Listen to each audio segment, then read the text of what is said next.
Hi, Davy. I'm awesome. Welcome to Davy's Awesome Wrestling, where I review wrestling-related things, all from the perspective of a fan, not an insider. So this week, I'm going to be reviewing a docuseries that is available on plenty of things. I found it on Peacock.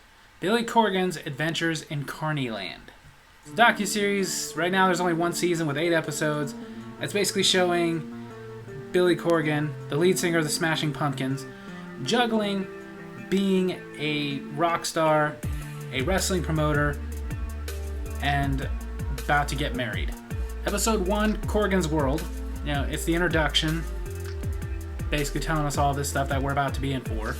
About him being the lead singer of the Smashing Pumpkins, which is still touring, which is still putting out albums, and at the same time, he buys the NWA. When he bought the NWA, it really was just a shell of its former self. Hardly anybody was affiliated with it anymore, and the few little indies that were affiliated with it were kind of backing out.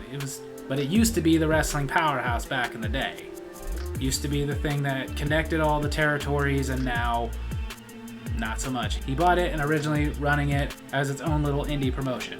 It also goes into him about to being married to his wife, Chloe, somebody he'd been with for 11 years, has 2 children with, and runs a tea shop with.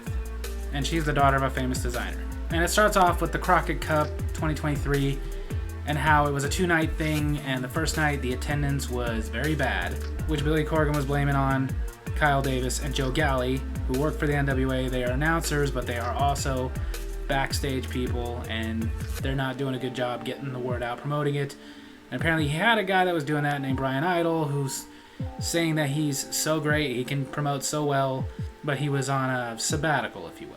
A forced sabbatical, because he wasn't getting along with a lot of people in the NWA. Episode 2 is the Crockett Cup, which is focusing on the rest of night 2 of the Crockett Cup mostly. Apparently the second night had better attendance, but not really great. Focused a lot on the women's match that night. That was Camille and Natalia Markova. Not to mention some of the other tag teams like BFT with Aaron Stevens, who is now just a manager. Most of us would remember him as Damien Sandow from WWE. And the team of Trevor Murdoch and Mike Knox, who ended up winning the Crockett Cup. That's really all it focused on this episode. The third episode, HP Cares for Cooper. This one focused in the beginning more on a charity event that the NWA held for a boy named Cooper, who had been shot in a mass shooting and became a paraplegic. They were trying to not only raise money for him and his family, but also just trying to give him a fun day, which was really nice. You know, and if you know anything about Billy Corgan, apparently he had an abusive childhood, so he's been very active against child abuse. But apparently in this, there was also the drama of Kyle Davis not getting along with his wife Chloe over, in her opinion, him not doing a really good job promoting the charity event. Episode 4, West Palm Beach, where Billy Corgan had the idea of, since he was touring with the Smashing Pumpkins, at their concerts in between acts, out in the parking lot, they'd have wrestling going on. Sounds like a decent idea, something people could go to and enjoy. I used to go to a lot of concerts. They never had wrestling matches. That would have been awesome. But this is again where we kind of see the Kyle Davis shenanigans thing, as they were complaining about the heat all day, so instead of setting up, they went to the hotel and swam. Episode 5 is Tampa, another part of the tour that was in Florida. Same deal, them doing their shows in the parking lot while Kyle Davis is complaining, and because of the bad attendance and promoting and whatnot, Billy Corgan brings back Brian Idol, because apparently he's so good at bringing in attendance. Which, I gotta ask the question, this guy throughout the entire series, he's very arrogant with the I'm so good at promoting, then why are you still an indie wrestler? Also took a moment to talk about a newcomer they had, Ruthie J. Then episode 6, NWA's 75th anniversary, talk about NWA 75. This was a couple years ago, we've had more since then. And again, it begins with Joe Galley and Kyle Davis just really not doing a good job promoting the show. But another big part of this episode was focusing on Camille and how opinionated she is, which in wrestling can be a good thing and a bad thing.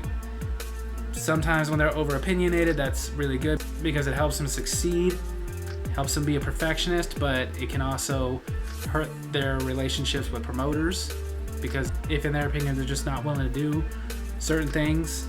But it also focused on her and Tom Latimer being married and her feeling that Tom Latimer should be higher up, which apparently was just give it time, because Not by the time of this documentary, but currently he's the NWA champion.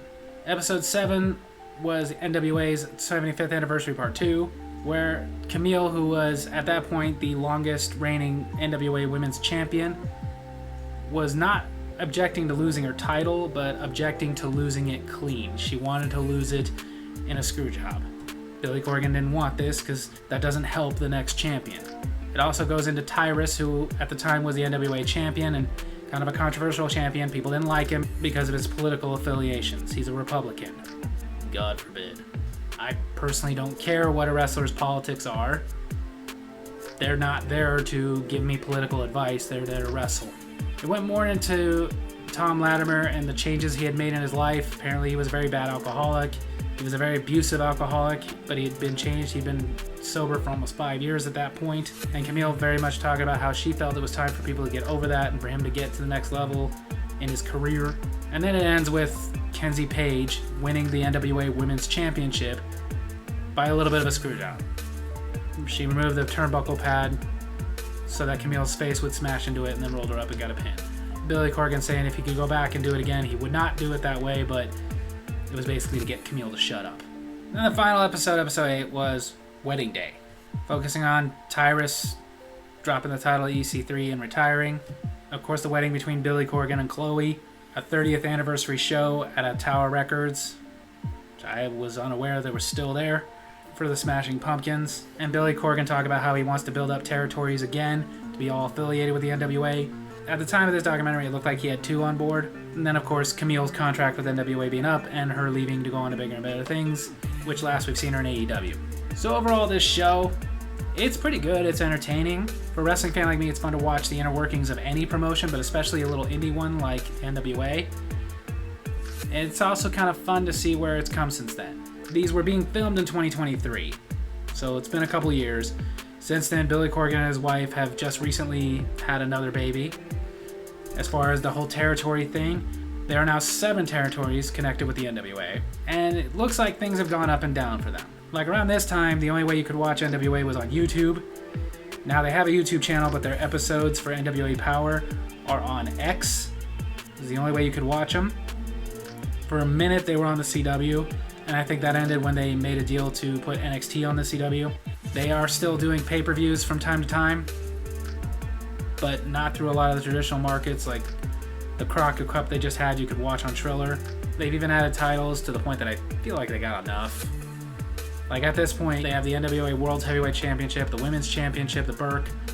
They have the Men's Television Championship, the Women's Television Championship, the Men's Tag Team Championship, the Women's Tag Team Championship, the Men's Junior Heavyweight Championship, the Men's Mid-America Championship, and the United States Tag Team Championship. Those are the official NWA titles.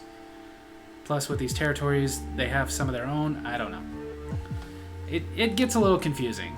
I get that Billy Corgan really liked the whole territory thing from when he was growing up, but I really feel like things changed. That time has kind of come and gone, because it does make it a little bit confusing, because you'll be watching an episode of Power and it's like, you know, we're in NWA New Mexico this week and we're in NWA Chicago this week. There's things going on in their own promotions, plus overall, it just leads to confusion. I personally think it was being run better as just its own company. But that's what Billy Corgan wanted to do, and hopefully it works out for him.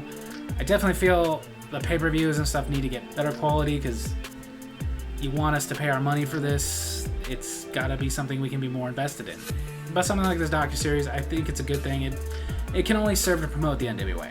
Even though this docuseries does tackle some of his music career and his family life, I feel like this is still something you'd only be interested in if you're a wrestling fan.